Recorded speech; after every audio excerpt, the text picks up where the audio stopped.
فاصلے رہے ہیں ان کے ہمیشہ، اور آج بھی فاصلے ہیں. بہت سارے لوگ جانتے ہیں جو اٹک پار کی ارشاد و توحید و سنت ہے. تو یہ ابتدا میں JTI میں بھی رہے. اچھا، دوسری بڑے مزے کی انہوں نے بات لکھی ہے کہ مفتی منیر شاکر کی طبیعت میں وہ یہ تھا کہ وہ اپنے جو دوست بھی تھے ان کی بھی تابعداری چاہتے تھے. یعنی ان کے مزاج میں یہ تھا کہ وہ استعمال کرنا جانتے تھے، استعمال نہیں ہوتے تھے.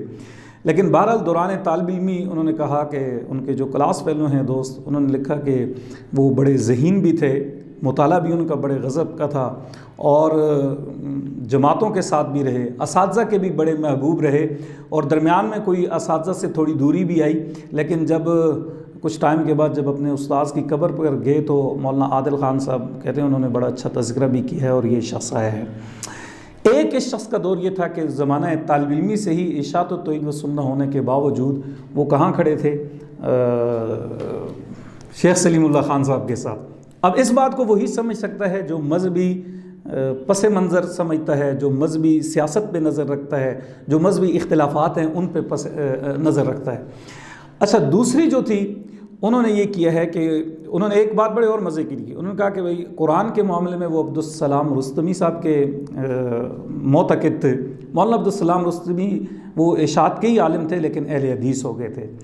وہ زبان کے معاملے میں جو گفتگو کرتے تھے مولانا بجلی گھر سے متاثر تھے. اور تیسرا جو ان کا انداز تھا تقریر کا، واز کا، یا جو طرز لگاتے تھے وہ مولانا عبد المجید ندیم شاہ صاحب کی لگاتے تھے. میرا خیال ہے مفتی منیر شاکر نے جہاں باقی بغاوتیں کی ہیں یہ تینوں چیزیں وہ ساتھ لے کر گئے ہیں، اس میں کوئی تبدیلی نہیں ہوئی. انداز ان کا مولانا بجلی گھر والا تھا، لیکن جب قرآن پڑھتے تھے وہ شاہ عبد المجید ندیم صاحب کی طرز میں پڑھتے تھے، اور قرآن کے ساتھ جو محبت تھی وہ جہاں پنجپیر کے بزرگوں کے حوالے سے تھی وہاں مولانا عبدالسلام رستمی کے ساتھ بھی تھی. اچھا، انہوں نے ایک دور ان کا یہ تھا جو زمانہ طالب علمی کا تھا، اور اس دور میں بھی انہوں نے بغاوت کی ہے. ارشاد و توحید و سنت کے تھے لیکن ایک بغاوت کی، اور وہاں جا کے تعلیم حاصل کی اور اساتذہ کے محبوب رہے. ان کا جو دوسرا دور گزرا ہے وہ قرم ایجنسی میں گزرا ہے، وہ فرقہ وارانہ فسادات کے حوالے سے تھا. اور قرم سے پھر وہاں سے نکلے تو باڑہ چلے گئے. وہاں ایک صاحب کے ہاں انہوں نے حاجی نامدار کے ہاں جا کے کام شروع کیا، ان کے ریڈیو اسٹیشن پہ بھی، اور درس قرآن دیا کرتے تھے. یہ جو دوسرا دور ہے یہ ان کا دوسرا دور مکمل فسادات کا، اختلافات کا، مناظرانہ مزاج کا، یہ سارا تھا. اب جو لوگ مارکیٹ میں نکلتے ہیں، کام کرتے ہیں، یا جو مدارس کے پس منظر سے واقف ہیں انہیں معلوم ہوگا کہ مدارس سے نکلنے والے لوگوں کے پاس بہت محدود میدان ہیں جن میں انہیں رہ کے کام کرنا پڑتا ہے. انہیں کسی نہ کسی جماعت کے ساتھ تعلق رکھنا پڑتا ہے. آپ کے پاس سیاسی جماعت ہے، آپ کے پاس جہادی جماعتیں ہیں، تبلیغی جماعت ہے، لیکن یہ جو پشتون بیلٹ کے لوگ ہیں ان کے پاس پھر یہی تھا کہ وہ ارشاد و توحید و سنت کا اپنا بھی خاص مزاج ہے، وہ شرک و بدعت کے زیادہ خلاف کام کرتے ہیں، اور قرآن کی تحریک ہے ان کی، اور رسم و رواج کے حوالے سے ذرا ان کا سخت موقف ہے. تو مفتی منیر شاکر نے جہاں قرم ایجنسی میں سیاسی مسلکی معاملات پہ بات چیت کی، وہاں انہوں نے باڑہ میں پیر سیف الرحمان کے خلاف بڑا ایک محاذ گرم کیا. پیر سیف الرحمان سیفی سلسلہ کے جو بزرگ ہیں وہ ماضی میں ہو گزرے ہیں، 2010 میں ان کی وفات بھی ہوئی، اور لاہور میں ان کی قبر بھی ہے. یہ بنیادی طور پہ افغانستان سے تعلق رکھتے ہیں، اور 1980 میں یہ بھی باڑہ آ گئے تھے، اور ان کے بہت سارے لوگ ہیں، مرید ہیں جو ملک بھر میں ہیں. تو پیر سیف الرحمان کی اور ان کی آپس میں ایک چپکلش چلتی رہتی تھی، اور دونوں نے اپنے اپنے انصار الاسلام اور لشکر اسلام کے نام سے دونوں نے گروہ بنایا، اور دونوں کی آپس میں لڑائی بھی ہوئی تھی، اور بہت سارے لوگ مارے گئے تھے. جس کے بعد علاقے کے لوگوں نے فیصلہ کیا ہے کہ پیر سیف الرحمان کو بھی اور یہ کیا نام ہے ان کا، مفتی منیر شاکر کو نکال دیا جائے. انہیں ضلع بدر کر دیا گیا تھا. کافی ٹائم تک یہ غائب رہے، خاموش رہے، رپوش رہے. اس دوران ان کی گرفتاری بھی ہوئی، انہیں کراچی سے اٹھا لیا گیا تھا، اور یہ اپنے خاندان کے، اپنے والد کے اکلوتے بیٹے ہیں. میرا خیال ہے ان کا کوئی بھائی نہیں ہے، جو ابھی تک مجھے معلوم ہو سکا ہے ان کے بھائی نہیں ہیں. تو انہیں اٹھا لیا گیا تھا. کچھ ٹائم یہ گرفتار بھی رہے ایجنسیوں کے ہاں. اچھا، اب یہ لوگ حیران ہوں کہ یہ سوال کریں گے کہ یہ لوگ کیا کرتے تھے. یہ فسادات کیا کرتے تھے، مسلکی معاملات میں اتنی زیادہ بحث کیا کرتے تھے، شدت تھی۔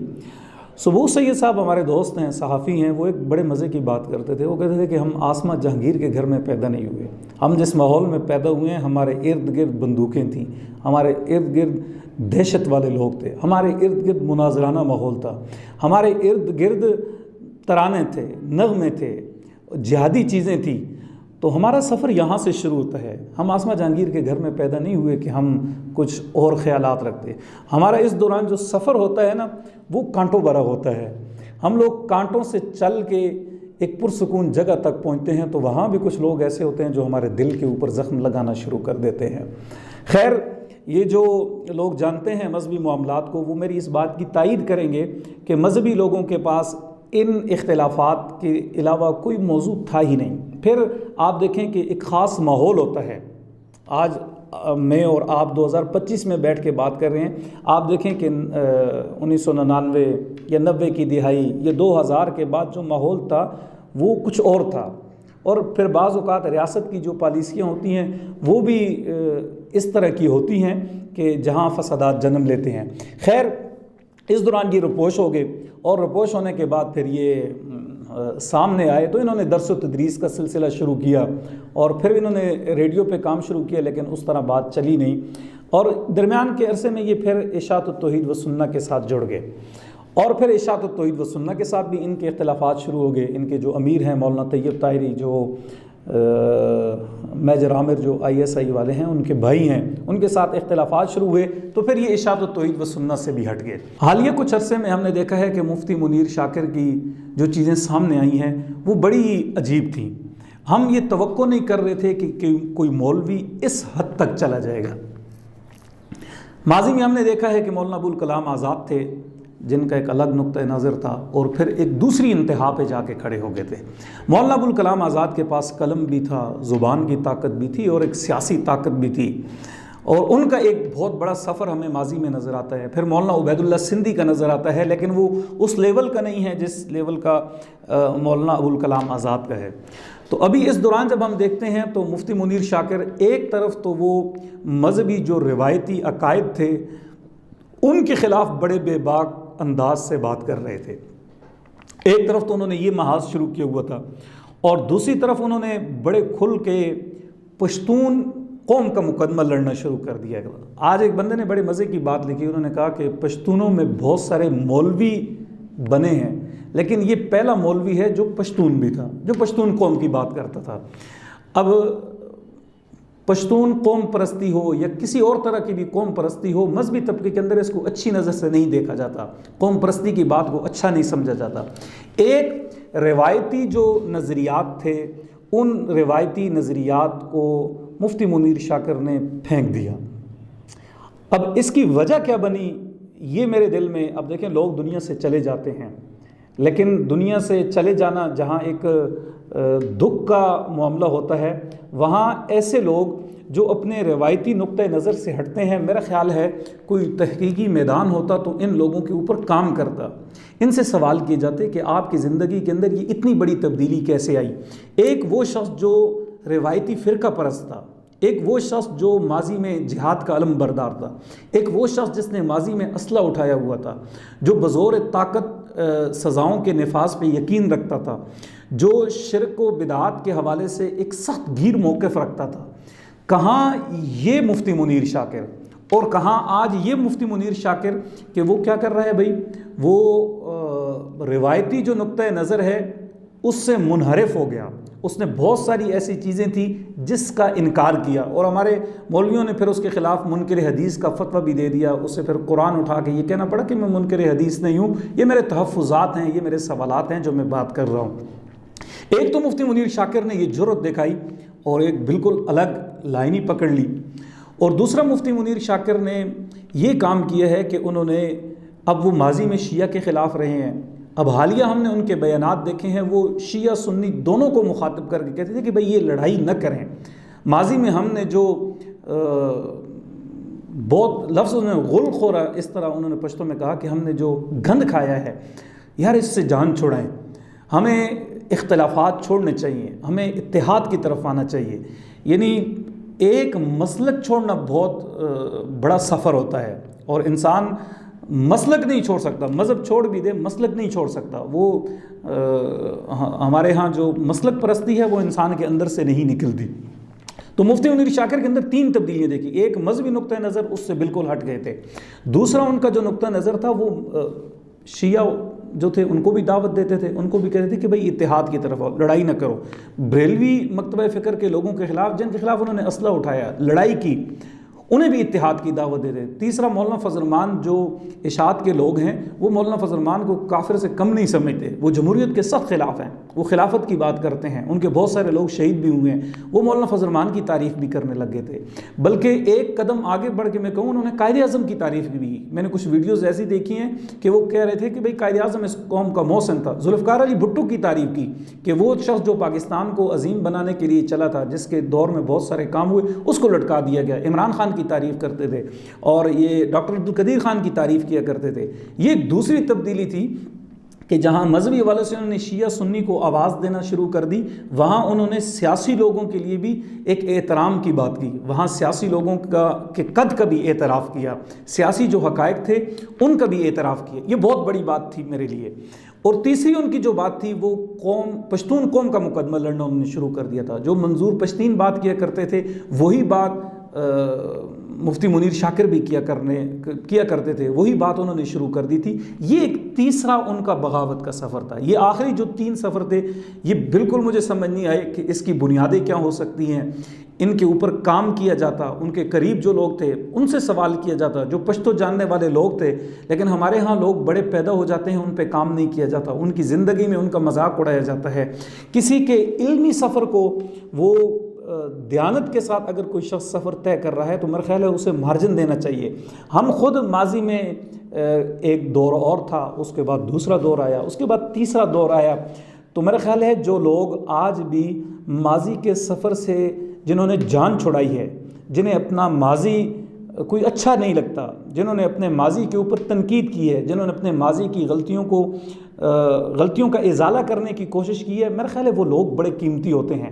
مفتی منیر شاکر کے قریب رہنے والے لوگ اگر تحقیق کا مزاج رکھتے تو وہ مفتی منیر شاکر سے ان تینوں چیزوں کی وجوہات پوچھتے، تاکہ بعد میں آنے والے جو لوگ ہیں ان کے لیے آسانی ہوتی کہ ہم شیعہ سنی کی بنیاد پہ نہیں لڑیں گے، ہم دیوبندی بریلوی کی بنیاد پہ نہیں لڑیں گے، ہم دیوبندی اہل حدیث کی بنیاد پہ نہیں لڑیں گے۔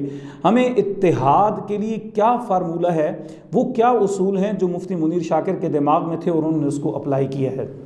اور دوسرا، انہوں نے پاکستان کے جو سیاسی لوگ ہیں، قداور لوگ ہیں، ان کا اعتراف کیا ہے تو کس بنیاد پہ کیا ہے، تاکہ ان کے ماننے والے کل اسی لائن کو لے کر چل سکیں۔ اور تیسرا، انہوں نے پشتون قوم کا جو مقدمہ لڑنا شروع کیا ہے، مسنگ پرسن پہ وہ بات کرتے تھے، آرمی چیف کے حوالے سے بڑی سخت انہوں نے باتیں کی ہیں، DGISPR کے حوالے سے انہوں نے بڑی سخت باتیں کی ہوئی ہیں، اور پشتونوں کے حوالے سے وہ کہتے تھے کہ پشتون قوم کے ساتھ زیادتی ہو رہی ہے، لیکن پشتونوں کو بھی وہ ساتھ جوڑتے تھے کہ آپ کی غلطیاں کہاں ہیں۔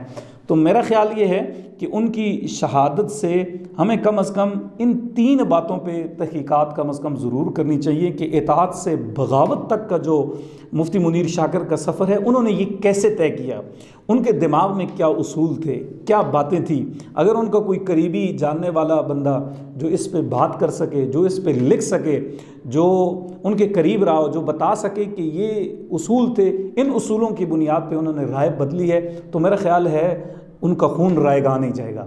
بعد میں ان کے جو ماننے والے لوگ ہیں وہ اسی راستے کے اوپر چلیں گے، اور لڑائی سے جو بچنے کا راستہ ہے وہی اہم ہوتا ہے۔ اپنی قوم کی بات کرنا کوئی بری بات نہیں ہے۔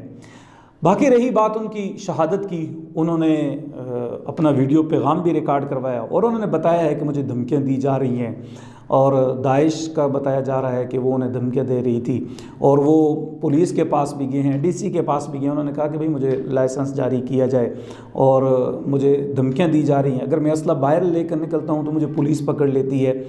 تو اگر ہمارے ملک کے جو علماء ہیں ان کو خطرہ ہے اور ہماری انٹیلیجنس ایجنسیاں بتاتی ہیں کہ یار ان لوگوں کو خطرہ ہے، تو میرا خیال ہے کہ ان لوگوں کے لیے پھر راستہ بھی بنانا چاہیے، ریاست کو انہیں سیکورٹی بھی دینی چاہیے، وگرنہ ریاست پہ سوال اٹھیں گے، سیکورٹی اداروں پہ سوال اٹھیں گے، پولیس پہ سوال اٹھیں گے، تو میرا خیال ہے یہ لاشوں کا جو سلسلہ ہے یہ روکنا چاہیے۔